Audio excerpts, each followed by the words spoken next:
Good afternoon, everyone.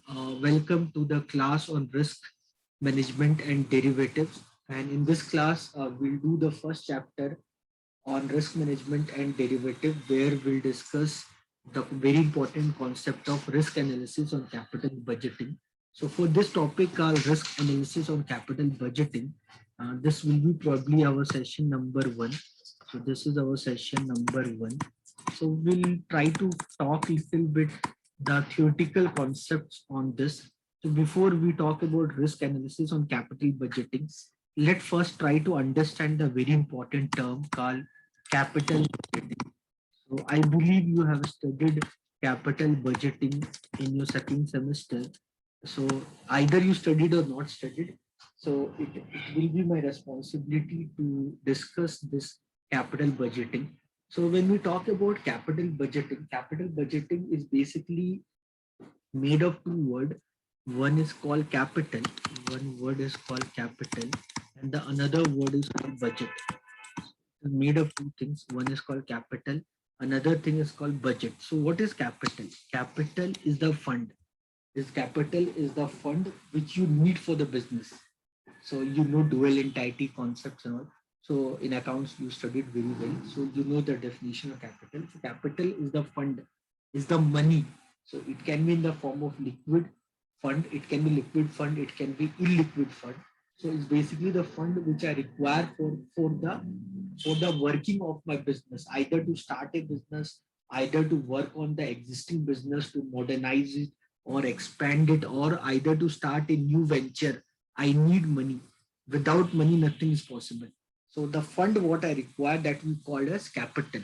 This fund we can generate by two ways. Either we can raise the capital by equity, either we raise the capital by equity, or either we raise the capital by debt.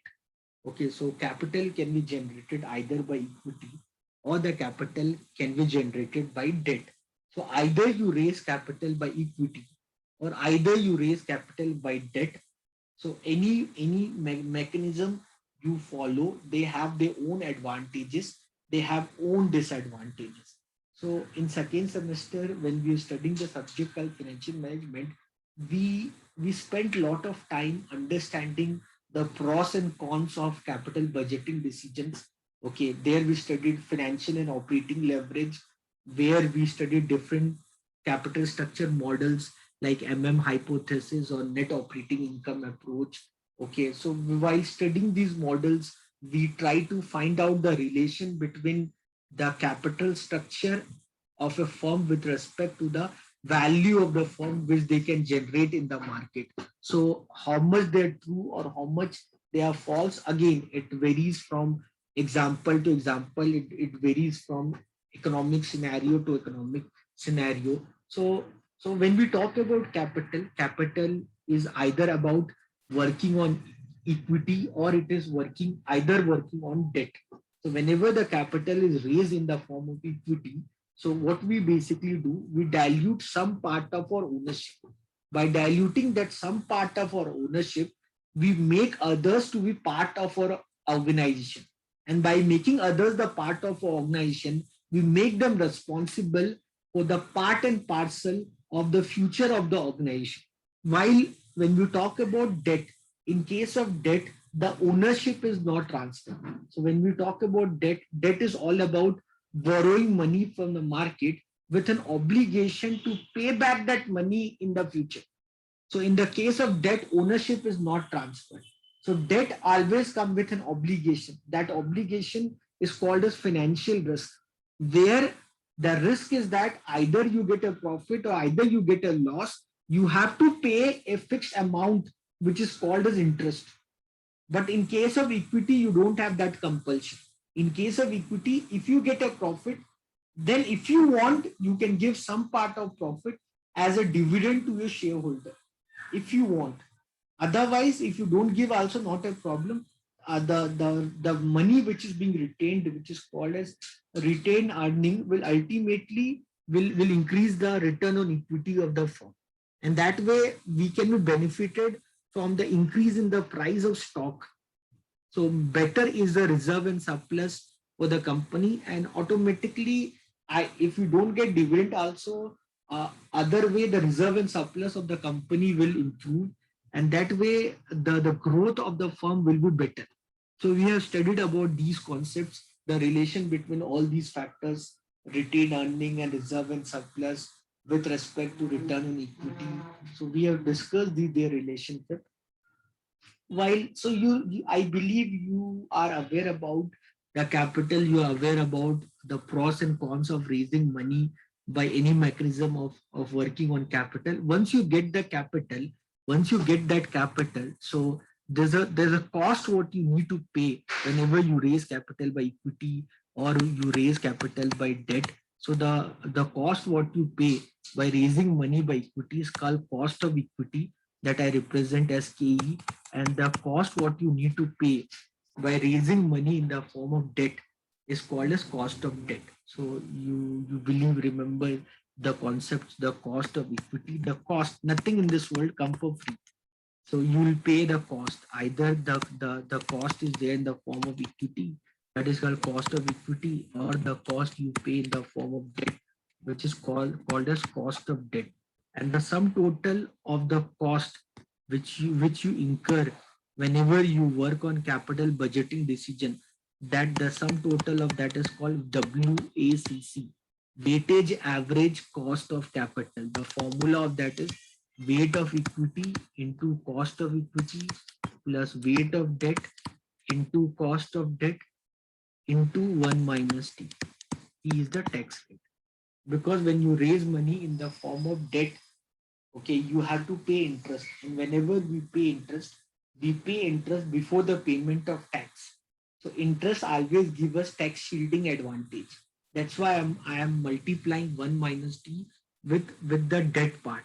I'm multiplying 1 minus T with debt part. But in case of equity, when we talk about cost, that cost we pay in the form of dividend. So when we talk about cost of equity, the cost what we pay as what we pay means what we means, we means I'm talking company. Suppose if I am a company, the cost I pay, that cost is there in the form of dividend, and the dividend is paid after the payment of tax. So you will not get any advantage of tax whenever you give dividend. Okay, but you get advantage of tax whenever you pay interest. So that way it become relevant. Yeah, that way it become relevant. That's why we are not doing any adjustment of tax with the cost of equity. So this is called as weightage average cost of capital, because when we talk about raising capital, the capital can be raised in different proportion of equity and debt. It depends upon the management of the company, how the management of the company want to maintain their debt equity ratio. So it's all together depends upon the management, how the management believes that how they want to maintain their debt equity ratio. So based upon their internal management decisions, they work on capital structure policies. So whenever we talk about capital structure policies, whenever we talk about valuing any new opportunities or existing opportunities, whenever we think about expansion plan, whenever we think about modernization plan, when we think about entering into new venture, whenever we want to do do beyond the operation of the company.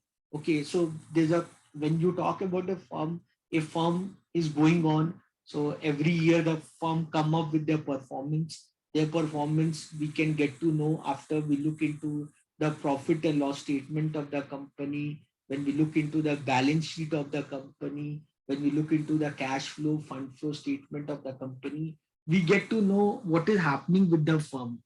So if the firm want to come up with something new, if the firm want to start a new venture, or that they want to modernize the existing venture, or they want to do new with the existing setup, then they need to plan very appropriately, because these are irreversible decisions.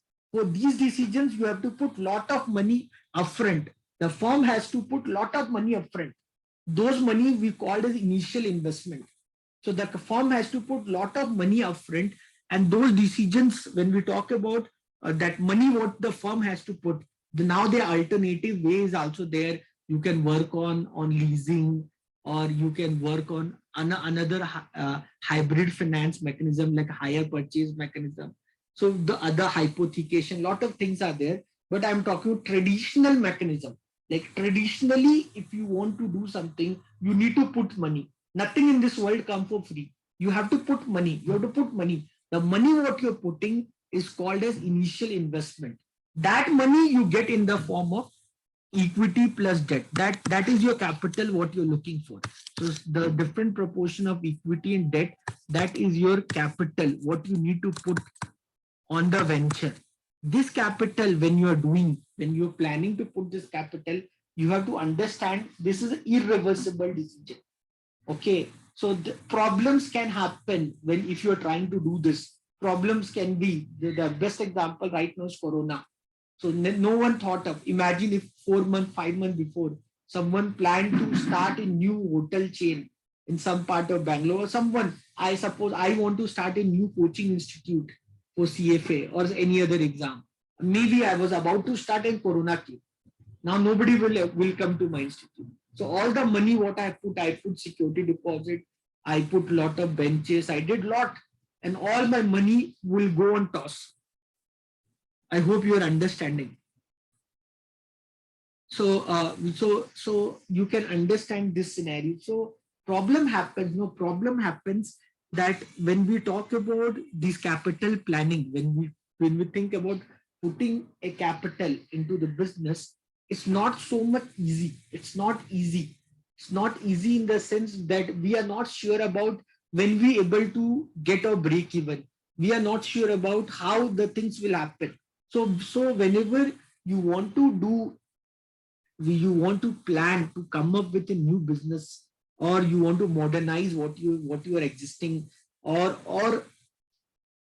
you want to start something new, you need to think a lot of ways. You need to figure out how much is the demand for that particularly new product in the market. You need to think about is it really necessary that I should modernize my existing infrastructure, or that be okay also if I don't modernize also, not a problem. Even then customers, my employees all are happy with the existing setup. So if there's a need to modernize the existing setup, then I can do. Again, it varies from industry to industry. I hope you understand. All these are very subjective in nature. It depends upon on which business you're actually working on. Suppose if I'm talking about coaching industry. So imagine if I put a projector, yeah, people need projector. When whoever come to my class, they ask me, sir, why not you put projector, sir? But if I don't put projector also, somehow I can manage. So you can understand the scenario. So in COVID time, if I don't put projector also, I can manage. But hospitals cannot manage. They cannot go on question mark. So it depends on business model to business model. Okay, I hope you are getting the concept. So when we talk about this capital putting, capital decisions, they are irreversible in nature, and because they're irreversible in nature, you need to plan very appropriately. So the term budget, when we talk about the term budget is planning for the future. I hope you remember, like for very first government of India come up with a budget. So Nirmala Sitharaman or whoever is the finance minister, they come and talk about the budget. They'll talk a lot about lot of things. And as a finance student, we become very vigilant that day.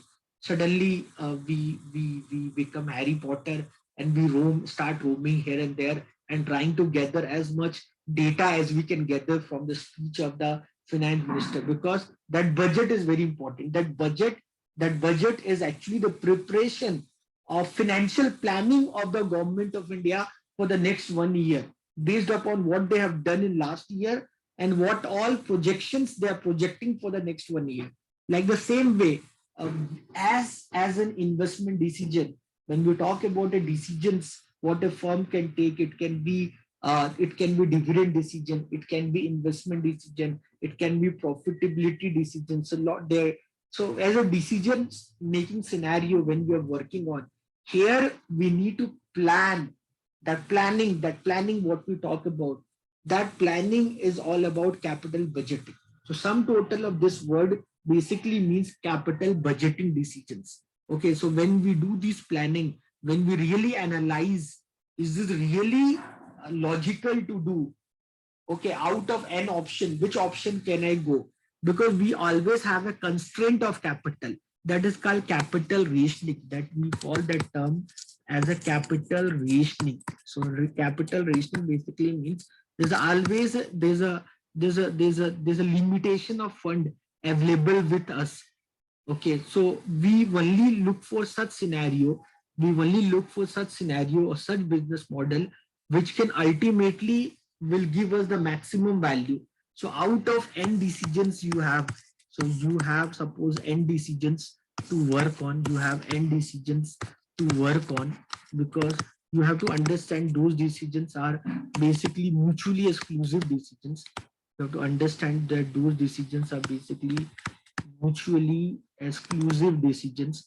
Those are basically mutually exclusive decisions. Mutually exclusive decisions basically means, when we talk about mutually exclusive decisions, they basically means that that you cannot do two things together.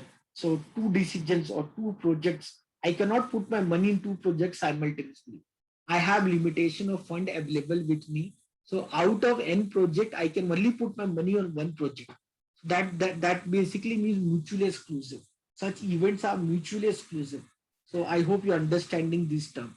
So you remember we studied in operation research, we studied something called LPP model, linear programming problems. So we use linear programming approach to solve such kind of scenario. You remember we have done already. Otherwise, if you want to know about LPP, how to work on LPP either by simplex method or by graphical method or by big M method, you can go through my videos on operation research to know about them. So already we studied them. So when we talk about this capital rationing decision, when we are talking about this capital rationing decision, because out of n projects which are available to me, I can choose only one project. So there I need to come up with the logical explanation. Why should I do this? Why should I go with this project? To decide why should I go with that project, I can do lot of market research before coming with the actual implementation of the project. I can do market research. I can figure out the likely future demand of this product in the market. I can do a test marketing. I can do lot of models analysis, factor analysis to figure out the optimality of the required project in the future. If that way, if I feel that is justifying my objective, then I probably can think about, then after marketing, then I can probably think about another mathematical models to do, to analyze, is this really worth to do that.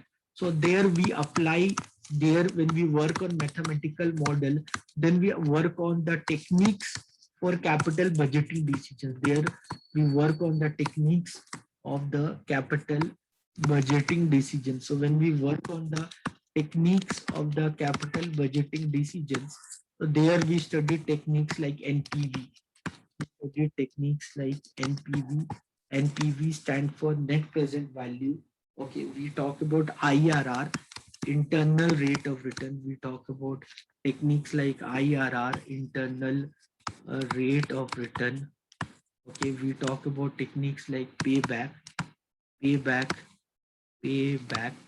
Okay, we talk about techniques like a discounted payback, because when I say payback, there I'm not considering the time value of money. So if I consider the time value of money, it is called discounted payback. So we have techniques like NPV, we have techniques like IRR, payback, discounted payback. We have technique like profitability index. We have techniques like profitability index. We have techniques like accounting rate of return. Okay, accounting rate of return. So these are the more or less, these are more or less the techniques what is being used whenever we work on the capital budgeting decisions. So IRR have its own drawback. So because whenever there's an uncertain cash flows, whenever we are expecting, whenever we see a scenario of uncertain cash flow, so IIR can give multiple values. So that time we use MIRR, modified internal rate of return. So these techniques have their own advantages. They have own disadvantages when we are working on. So the most ideal technique, what is being used everywhere, is NPV, net present value. Okay, but net present value have its own drawback. So we'll discuss the drawback of net present value somewhere in the future, or you can go through my videos on YouTube where I talked about these capital budgeting techniques. I talked about the pros and cons, and that way you can understand them in much more better way. Anyway, so these are the basically mathematical techniques. These techniques ultimately help us to decide should we go with the project or not mathematically. Okay, otherwise theoretically you can do lot of research. Okay, you can do lot of quantitative and qualitative research from your end by applying marketing research techniques, and there you can figure out the suitability of the this project in likely future in the market. If you want mathematically to do that, you can follow these techniques. You can get to know about them, and with that you can find out the suitability, that how you can work on them. So ultimately all these techniques, whatever we talk about, whatever these techniques, whatever we talk about, these techniques, we analyze the likely cash flows, we analyze the likely cash flows in the future, which we can expect from the project, or in some techniques like accounting rate of return, or in payback, we look into the profit after tax. Okay, so I believe you know the difference between cash flows and profit after tax. You should know why should we prefer cash flow over profit after tax. That question answer you have to find by yourself. Why should we prefer cash flow over profit after tax? Why these capital budgeting decisions only talk in relevance of cash flows? You need to come up with the answer that why WACC play such a significant parameter whenever we talk about these techniques of capital budgeting decisions. So here the question arise is what we are talking about. We are talking about a risk analysis. We are talking about risk analysis on capital budgeting decision. So when we talk about risk analysis on capital budgeting decision, here we are talking about likely risk what our capital budgeting decision can face in the future. Okay, so in previous classes, when we were talking about these capital budgeting decisions, we assumed that the investment proposal does not involve any risk.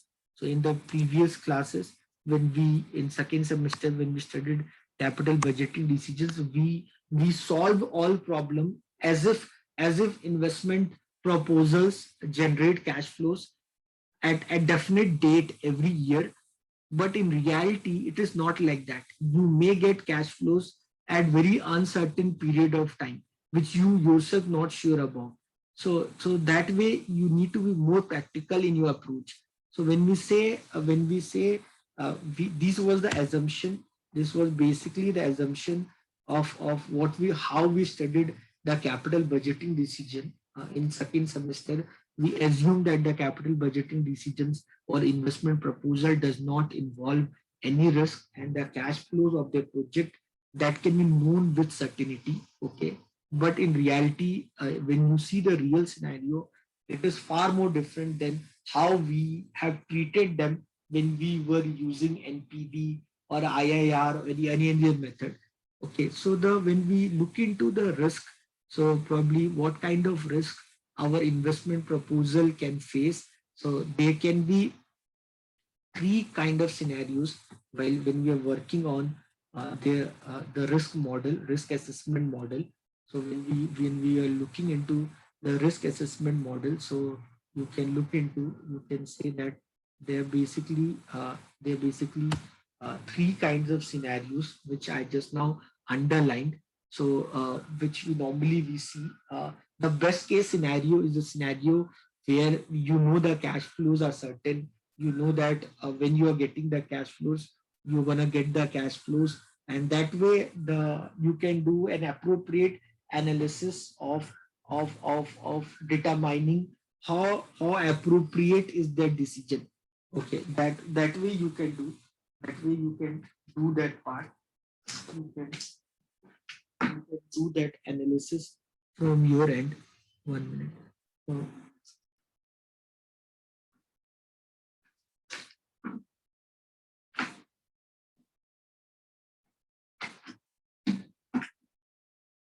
so that way it will serve the objective, but it's not like it's not like every time you can be very sure about your cash flows, the likely potential of generating the cash flow. They are in reality a lot of uncertain scenario where there's a chance that you may get that cash flow or not. So that's why we use something. There's in capital budgeting technique when we do risk analysis.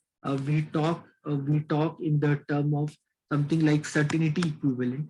We'll talk in the term of something called certainty equivalent. So certainty equivalent, what certainty equivalent will do, it will assign the probability to the cash flow.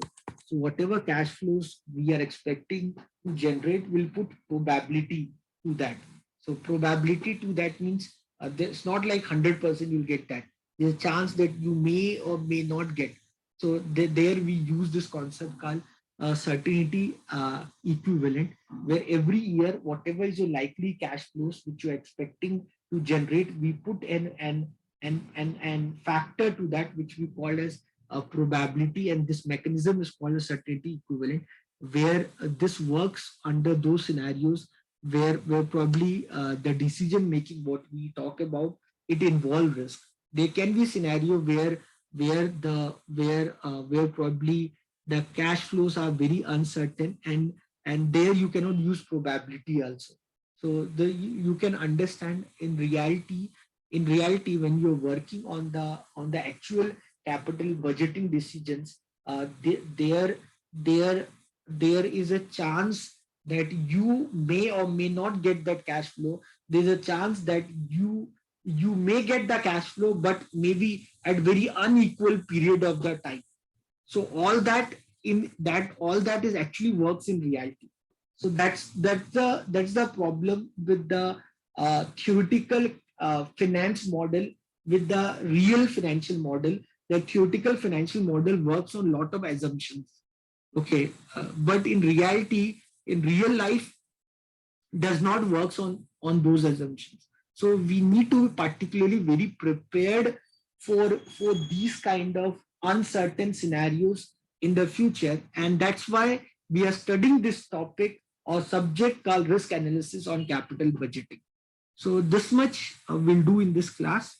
So I hope you have understood what all we have discussed so far. So if anyone have any doubt, please ask me.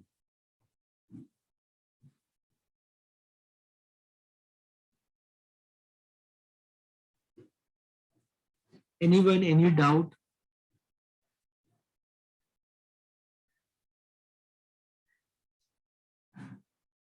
Anyone, any doubt?